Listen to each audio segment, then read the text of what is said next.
Hi, I'm Dr. Hackie Reitman. Welcome to another episode of Exploring Different Brains. And today we have the pleasure of speaking again with one of the nation's leading epilepsy advocates. Himself has epilepsy, the author of Under Siege, Epilepsy in the Open, Tom McGranahan. Tom, welcome to Exploring Different Brains again. Thank you so much for being here. You're quite welcome. Thank you for having me, being part of it.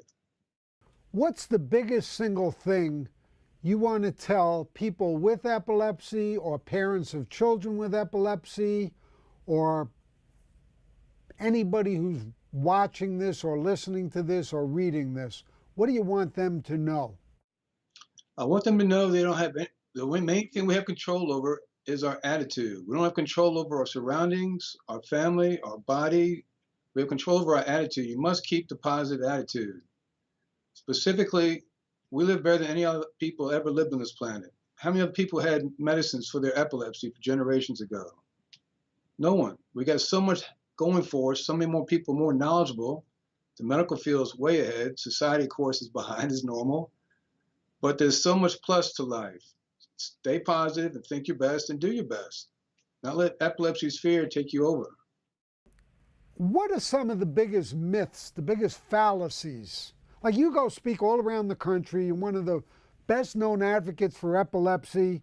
Your book, Under Siege, Epilepsy in the Open, is really a terrific work. What you say in the foreword is, the complete control of one's consciousness is a priceless treasure. And I, like most every kid, had more or less taken mine for granted. But after epilepsy exploded into my life, that 100% control of my consciousness was taken away. Can you expound upon that? It's very humbling. It makes you realize you really don't have the last say in the matter. It can be taken away from you and you won't be here. It is just so humbling, but at the same time, it makes you realize to have faith, not to let the fears get to you. Stay strong, smile, and thank the Lord for another day. I don't try to get too religious, excuse me, but it's something that is an important factor. I went to a seminary for 2.5 years, then decided, no, I want to get married. Didn't want to be a priest. Found out later, my dad went to a seminary. I didn't know that ahead of time. I'm so glad he didn't become a priest. And then I have 3 aunts who were nuns. I come from an Irish Roman Catholic background. And so I think more of God. And it's something that when you come close to dying, you better appreciate your gift of life. I'm sure everybody does. One thing I've heard people say is nobody speaks to Jesus till they're ready to die. Then they go, Jesus, Jesus, at the last minute. But the gift of life, just getting up and seeing the sunshine and being able to walk and get around, is a treasure. It is an absolute treasure, but sadly how some people get so caught up in their everyday life, they don't see that, which I more than understand. If I didn't have epilepsy, I'd be thinking just like them, like, who won the game last night? What's the latest on the weather? So forth, so on. What are some of the fallacies and myths that you feel strongly about that our audience should know about? First off, don't put anything in anybody's mouth when they're having a seizure. I even talked to a gentleman who was a college professor. He was telling that to me at one time. I had to help him straighten him out on it. Someone has a seizure, it's just a short circuit. Our body runs on electricity. So let them have the seizure. Just help them down. Let them have that short circuit. Can't stop it. Only if the short circuit continues on or longer than 3 to 4 or 5 minutes, then call an ambulance. Nowadays, it costs $500 for an ambulance ride. And if you have epilepsy, you're very likely unemployed without much money. And that's very, very costly. And if you might have a seizure, keep calm. They're just like you, not any different. Let them wake up and let them go on with their life. Don't get fearful about it. Well, as an MD who does not have a great knowledge of this stuff, as I'm an orthopedic surgeon by training, I would disagree with the first one with, I say call for help right away, because I'd rather be out some money then have guessed wrong on what was wrong with the individual, but that's just my opinion. And I understand what you're saying. Um, it amazes me in writing the book Asper Tools how, as I learn more about neurodiversity, whether it's bipolar, epilepsy, Alzheimer's, autism, Asperger's, misophonia, which I had no idea what it was till we interviewed Jennifer Jo Brout, which is when sounds, not only you're hypersensitive to them, but body sounds like chewing and breathing light up your amygdala, and you want to you want to do something. You know what I mean?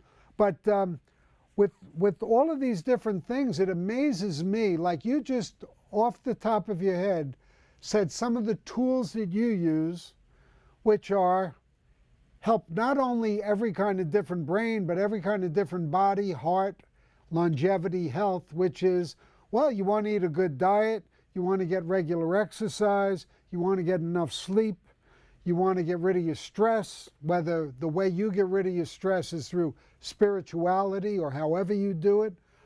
You have to have faith. I mean, all of these things.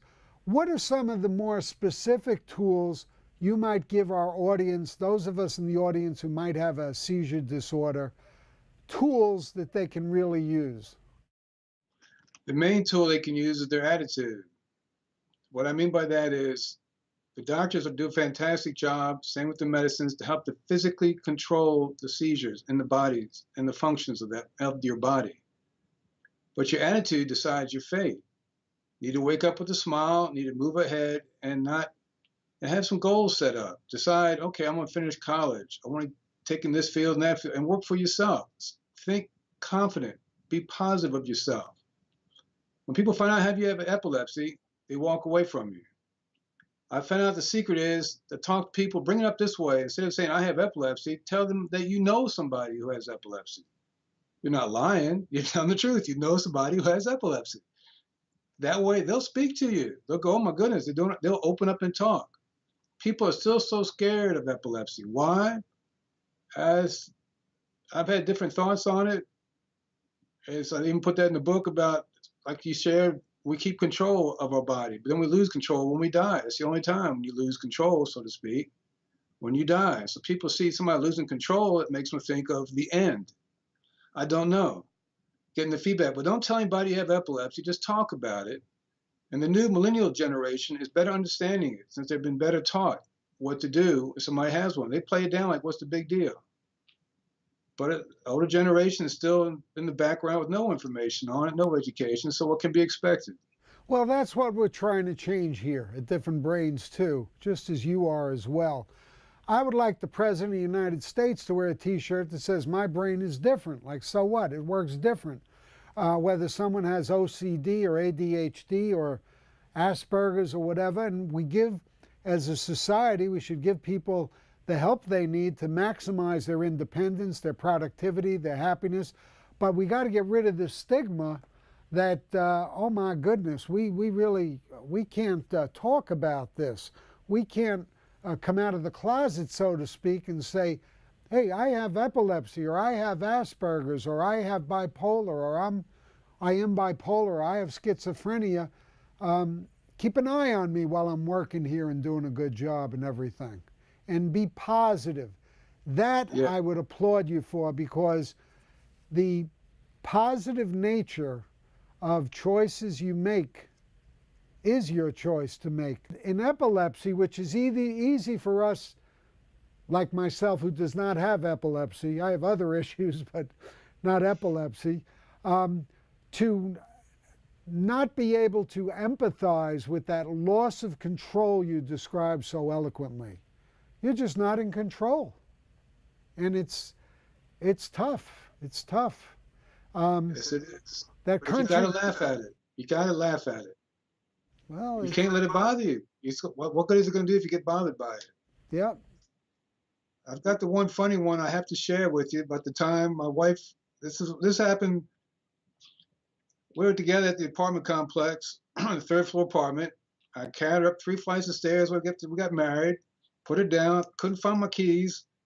Had to go outside. What the heck do I do? What do I do? And I went up climbing up the balconies in a white tuxedo to get back in there, to open the door up and carry her through the door again. I didn't count the months, but I think it was over a year later. It was a Friday night. I got home like at 4 or so, and I said, I better, straighten up a little bit, clean up, this and that. She'd be home by 5, blah, blah, blah. So I go do that. I go take a shower. And I'm coming out of the shower, and I end up closing the door. I go, why am I closing the bed? All of a sudden, I look, the door was brown. I go, what's brown? I close it. All of a sudden, I wake up. I locked myself out of my apartment naked. In a third floor apartment around 4:30 in the afternoon. Right? I just had a seizure. I was like, what? Complex partial. I ran downstairs to hide in the laundry room. I said, Tom, do that. I go downstairs to do that, and the door's locked. For the first time ever. We've been there for 5 years, the door's locked. Anyhow, I looked out quickly, went outside, and I remembered climbing up that balcony before. So I ended up climbing up the balcony. I got back upstairs. My wife asked me, what's going on? What happened? When she came home, she could tell I was kind of I was kind of upset. Like, I told her what happened. She goes, why didn't you call me? Why didn't you call me? And I had a good line. I was quiet for a second. Then I said, you're right. I should have jogged down to the 7-Eleven, bummed a quarter, and given you a call. This happened back in the 90s. That's when it was, cell phones like that. Anyway, I look at the irony of that. Being the best dressed I've ever been to being the least dressed I've ever been. Climbing. That's the only 2 times I climbed those balconies. Point being, you got to look at life and smile at it. You got to laugh at it. You got to move with it and you can't let it get you down. I know some people can't help that. Like you said, different brains, different chemicals, different things happen. Our brains will get, our depressions, our attitudes, can get so impacted by different factors of life. But again, I'll say the exercising. I got to be an athlete. Doing the exercising helps you get out some of that energy, helps you feel better, helps your body get better. If I wasn't a good athlete, I couldn't have survived all those falls I took. Tell our audience some of the most important things. I know you've recited a lot of them already, but is there in this book, for those of our audience who want to buy Under Siege, Epilepsy in the Open, what will they find in this book in your voice? Well, one of the nice things about it is there's 65 quotes in it. About 35 to 40 of them are from well-known sources like the World Health Organization, National Council on Aging, and Parade Magazine, Time Magazine, defining what epilepsy is about. For example, a lot of people get epilepsy when they get older. Why? The human body, as we all know, will get older, starts to get old, and it can't function as it used to. That's why more people will get epilepsy, because the brain is now not in high gear, and it's been in the scar tissue, time changes, and electricity flow cannot normally go through it. And that's what caused the epilepsy. And it's the main reason I wrote the book. It was an informational book and also inspirational. Informational because nobody knows what epilepsy is. They just had the fears of it being possessed by the devil, the movies, the commercialization of the epilepsy. It was like, oh, they're possessed. They are seized. They don't have any control of themselves. It's such a demeaning aspect, but it's not. You're still the same person. That's just one part of the physical aspect that's not working properly. I mean, it's not a broken leg. It's not a broken finger. It's not all kinds of, there's so many different variations to people's health. It's just one of the many variations. And I could go on, I suppose, excuse me, but I like keeping it simple. Epilepsy is just the neurological aspect of how the body functions. It's not a big deal. You just try to get yourself in shape and go with it. Play it down. Don't let fear take you. How do people find out more about you, Tom? I wish I knew. I really do. Can they look you up online? Yes, I'm sorry. I got a website called Epilepsy in the Open. That's my little website. I got somebody helping me do it.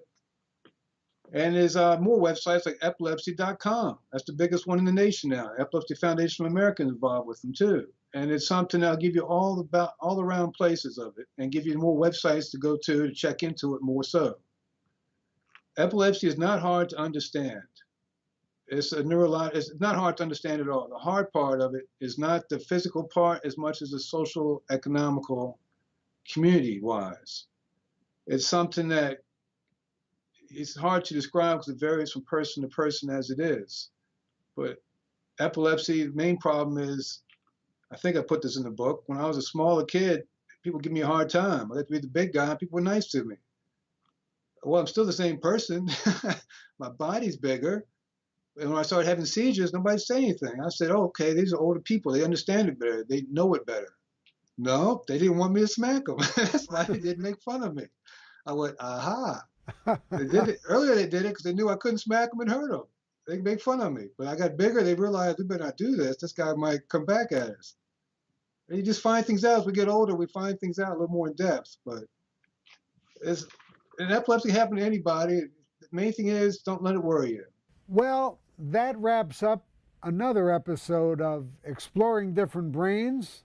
We've had the pleasure of speaking with Tom McGranahan, the author of Under Siege, Epilepsy in the Open, the epilepsy advocate, the man who walks the walk as well as talks the talk.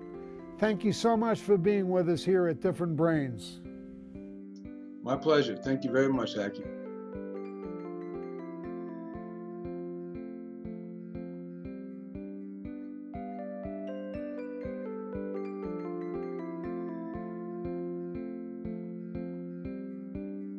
For more information, visit us at differentbrains.com.